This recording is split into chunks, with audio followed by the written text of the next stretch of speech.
இன்னிசை அளவுக்கு போடக்கூடாது. சரியா? இந்த எடுப்பதுமே முதல்ல இது நமக்கு செய்யவே கிடையாது. என்னது எடுப்பதும்? இதுதான் தமிழ் எழுத்து.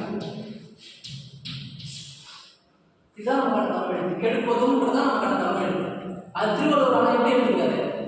கெடுப்பதும் சொல்லிட்டு என்ன பண்ணிட்டாங்க? அவரு இசையை போட்டாங்க. என்னது நீட்டு ஒழிச்சிட்டாங்க. ஓசையை தருது. ஆனா அது திருவள்ளுவர் என்ன பண்ணாரு? ஒரு இனிய ஓசைக்காக அதை எப்படி எழுதிட்டாங்க? கெடுப்பதும் கெடுப்பதும் அப்படின்னு சொல்லிட்டு இந்த குறியானது என்ன ஆயிடுச்சு? நெடிலா மாறி ஓசையா சொல்றாங்க.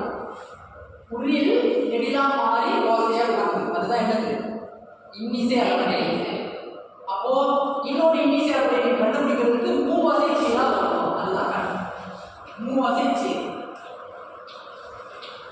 3 சீரா பிரிச்சிங்க அப்படின்னா அது இன்னிசை அளவடை.